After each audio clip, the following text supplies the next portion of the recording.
dia mematuhi perintahmu. Apa kata Rasulullah? Ketika suamimu menginginkan engkau, sekalipun kamu berada di atas punggung onta, maka wajib bagi engkau melayani suamimu. Sekalipun kita berada di punggung onta, Bu. Tapi tidak mungkin lah, Bu, ya. Tidak mungkin di punggung onta suami kita, kan? Tapi ada. Itu banyak istri-istri yang kerja di luar sana, istri-istri yang apa namanya nih? Kalau istri ini istri sejenis apa nih, Bu? Sejenis apa nih? Sejenis karir gitu kan? Istri yang karir itu alasannya banyak, beribu alasannya. Ketika suaminya menginginkan dia, capek lah, anak menangislah, inilah. Dan selama masa pandemi ini tidak ada alasan bagi ibu untuk melayani suami. Kenapa suami banyak yang berselingkuh? Ibu, kenapa suami banyak yang berselingkuh? Karena perhatian istri tidak ada. Maaf bagi yang belum menikah. Bagi yang belum menikah itu agak apa sedikit, gak geli-geli tanggung dia mendengarkan apa-apa ya. Saya banyak berteman dengan orang. Ketika orang berselingkuh itu ya, saya tidak menyalahkan sepenuhnya orang berselingkuh, walaupun mereka berada di jalur yang salah itu. Kenapa? Karena kurangnya perhatian. Kita kalau diperhatikan saja, Bu, senang hati gak? Masya Allah. Ditanya aja oleh suami, senang hati gak?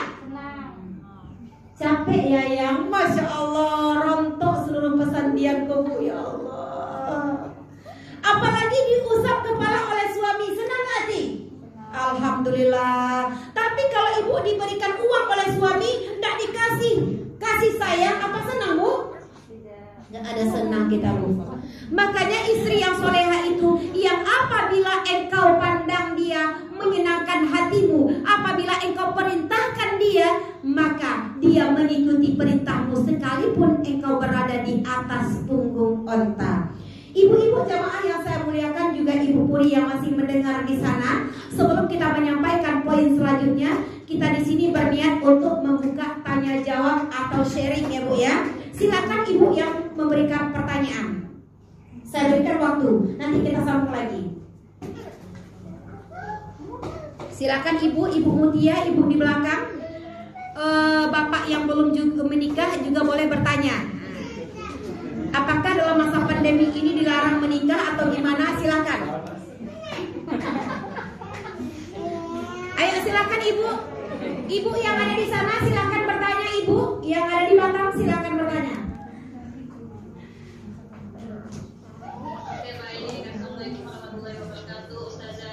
Waalaikumsalam warahmatullahi wabarakatuh. Alhamdulillah penjelasannya. Ini sangat menarik buat ya Ustazah ya. Untuk adik-adik yang belum menikah jangan takut dulu ya. Tadi cerita soal suami selingkuh jangan dipikirin dulu ya Ustazah ya. Iya betul. Sebelum mama udah stres nanti. Iya. Oke baik Ustazah. Yang tadi yang mau saya garis bawahi betul sekali bahwa yaitu harus perhatian kepada suami. Tetapi masalahnya seperti kami Ustazah yang jauh dari suami. Nah itu kira-kira bagaimana untuk mengabdi? Buru-buru mau mijitin Ustazah, itu aja nggak bisa kan? Iya di beda kota. Mungkin juga seperti karyawati-karyawati udah menikah juga ada yang beberapa yang pisah kota sama suaminya. Jadi kira-kira supaya untuk menuju surganya nih Ustazah sebagai istri yang soleha, apa yang bisa kami lakukan walaupun jaraknya jauh dengan suami. Terima kasih. Assalamualaikum warahmatullahi wabarakatuh. Waalaikumsalam warahmatullahi wabarakatuh. Ibu Puri, alhamdulillah. Bagaimanakah kami ini yang jauh dari suami? Ibu di mana? Ibu di Batam. Suami di mana? Duri. Suami di Duri? Iya. Enggak, saya ke Duri jarang, tapi kalau suami ke Batam ada 2 minggu sekali. Kalau suami ibu? Jumat datang, Minggu atau Senin udah pulang. Suami ibu di Duri ya? Suami di Duri. Kami amankan di sini insya Allah ya, Bu, ya. Ya, maksud kami amankan insya Allah di sini kami jaga. Bagaimana kita ini untuk berbakti kepada suami sementara suami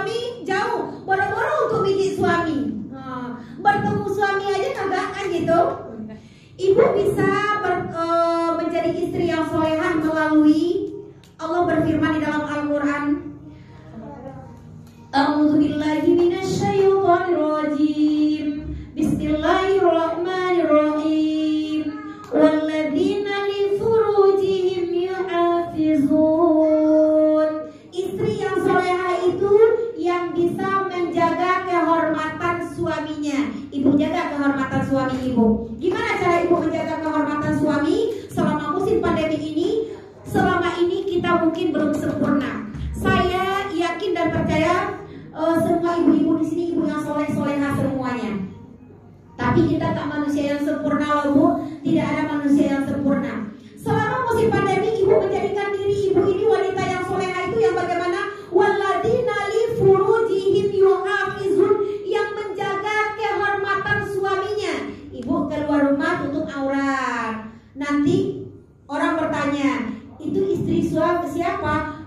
Itu istri Fulan bin Fulan, Masya Allah, luar biasa. Dia pakai jilbab. Nah, ibu baca Quran di rumah, ibu doakan suami ibu. Ibu sholat duha di rumah, doakan suami. Ibu sholat tahajud di rumah, doakan suami. Ya Allah, doa untuk suami yang jauh dari jangkauan kita, doa untuk suami. Ya Allah ya Rahman, butakan mata hati suami hamba ya Allah dari wanita-wanita cantik di luar sana ya Allah. Butuhnya mata laki itu Bu.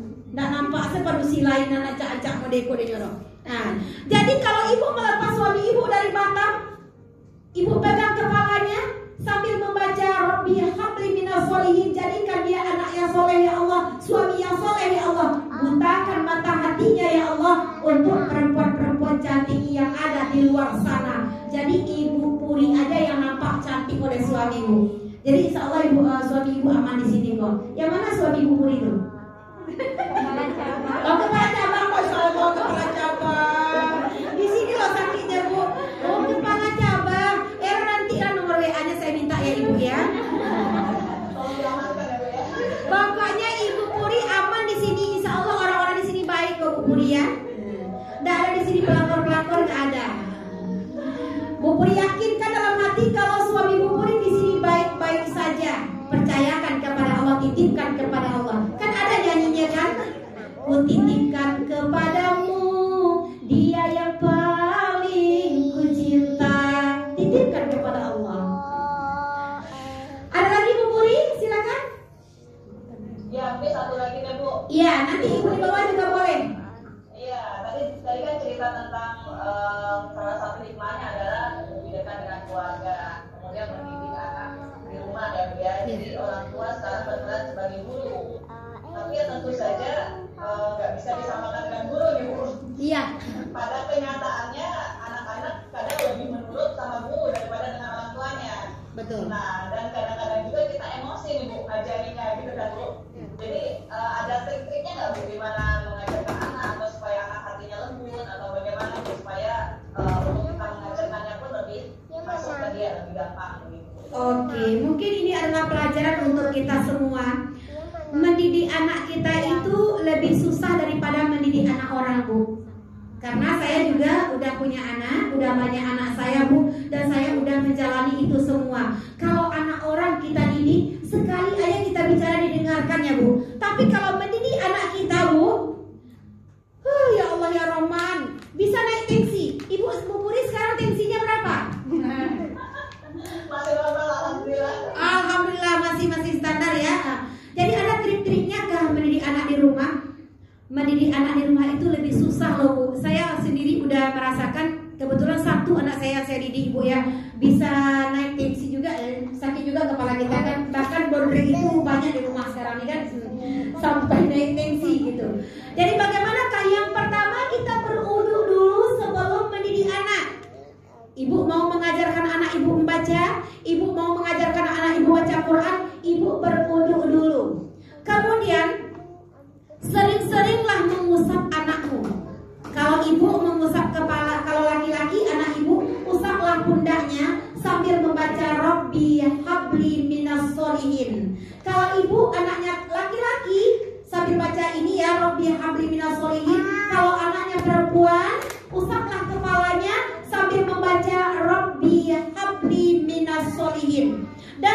ibu jangan pernah membeda-bedakan anaknya daripada saudara yang lain. Ini salah satu kedurhakaan orang tua terhadap anak, Bu. Bisa juga kita pelajari sekarang ini. Kita kan biasanya selalu menuntut kepada anak, membentak kepada anak tanpa kita sadari kalau kita ini sebagai seorang ibu sudah menjadi ibu yang durhaka terhadap anak, Bu. Bagaimana ibu yang durhaka? Yang pertama, ibu yang membandingkan anaknya dengan orang lain. Coba lihat tuh, anak tetangga. Coba lihat tuh, anak teman mama pintar, tidak seperti kamu. Nah, kemudian seorang ibu ini jangan membeda-bedakan anaknya dengan anak orang lain. Dan janganlah engkau memberikan sumpah kepada anakmu dengan sumpah yang buruk. Contoh, kalau anak kita bandel, ibu, mungkin juga ibu pernah merasakan, dan di luar sana juga banyak. Di kampung-kampung pernah kita dengar orang yang tidak berpendidikan mendidik anaknya sering melontarkan kata-kata yang begini kepada anaknya. Anak setan ini. Nah, itu tak boleh nih. Ini anak sama kali dengan bapaknya nih. Ya iyalah, kan itu bapaknya. Sama kali dengan bapaknya nih. Ibu mak pesek, awak hitam, buruak, sama kan ada bapaknya. Kan apa inyo kan, Bu? Nah, jadi ibu doakan anak ibu yang baik-baik, sekalipun anak ibu itu bandel, dia doakan yang baik-baik.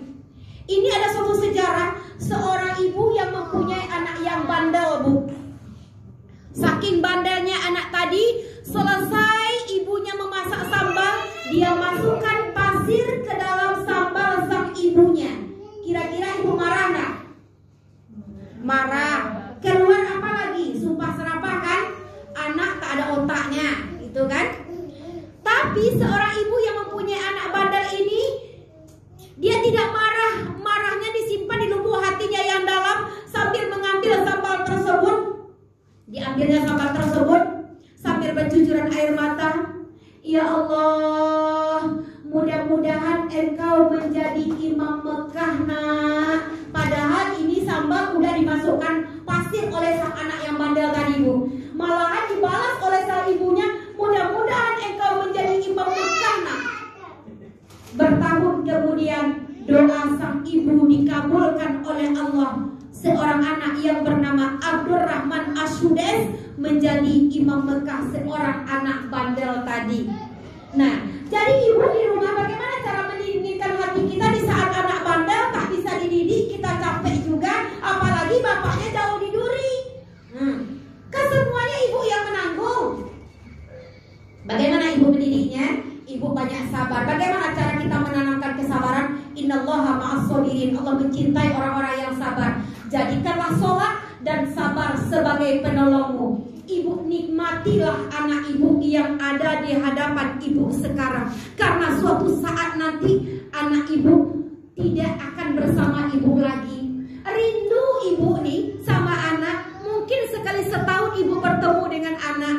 Gak ada lagi. Ibu nikmati seluruh kenakalan mereka. Ibu nikmati seluruh cerewet mereka. Ibu nikmati seluruh rumah-rumah yang berantakan. Kalau anak banyak rumah kan berantakan di rumah kan, Bu. Ibu enjoy aja. Ibu lihat lemari ibu di rumah yang, ya Allah, tadi udah rapi, sekarang ya Allah, ibu nikmati ibu. Sekarang ini lemari berantakan. 3 tahun lagi, 4 tahun lagi gak seperti ini loh. Saya udah merasakan, Bu. Ketika anak saya dulu kecil-kecil, bukannya anak saya langsung menjadi anak soleha, bukannya langsung menjadi bla bla bla gitu kan, tetapi saya juga mendidik dia. Ketika saya mendidik mereka berlima, ini rapat-rapat anak saya loh, Bu. 2 tahun jaraknya, Bu. Pusing gitu kan, pusing. Jadi sekarang ini saya rindu dengan rumah seperti itu. Saya rindu dengan tawa mereka. Saya rindu tidur bersama mereka. Itu sekali setahun pun mungkin gak ada, Bu. Karena mereka jauh di Bandung 2, di Bukit Tinggi. Mungkinlah kalau ada rezeki mereka pulang sekali setahun. Jadi ibu nikmati. Ketika ibu mendapatkan anak yang susah diatur atau bandel, jangan lupa ucapkan Rabbi habli minas sholihin. Anak saya yang nomor 3 juga seperti itu, Bu. Dulu yang laki-laki bandel juga nih. Tetap saya doakan Rabbi habli minas solihin. Bahkan dia bilang kepada saya, mama doa itu kayak itu senyo. Tak ada nambah lagi doa itu kayak itu aja. Tetap saya doakan Rabbi habli minas solihin. Setelah itu tamat dari SD, dia mengatakan, Arif kalau udah hafiz Al-Quran, Arif nggak sekolah mah, gitu kan? Dan karena doa sang ibu ini, ibu kalau udah berdoa sama Allah, apalagi mencucurkan air mata di tengah malam, Bu, minta ibu doanya terkabulkan, keramat di dunia, kutuknya kenyataan, jangan coba durhaka. Jadi ibu kalau mendoakan anak betul-betul menangis. Jangan lihat sisi jelek anakmu, tapi lihatlah sisi baik dari anak-anakmu. Anak yang bandel itu sesungguhnya dia adalah anak yang pintar. Kenapa anak saya bandel ya? Karena dia pintar. Ada anak yang diam aja. Saya senang anak-anak seperti ini nih, pelayaran. Dia seperti ini lari-lari. Ada anak yang begini aja. Itu bukan anak patuh, Bu, itu anak binguang namanya tuh. Nah, jadi anak kalau bandel dia berarti dia anak yang pintar. Tolong Ibu Pina, anak ini diberikan kepada kita seperti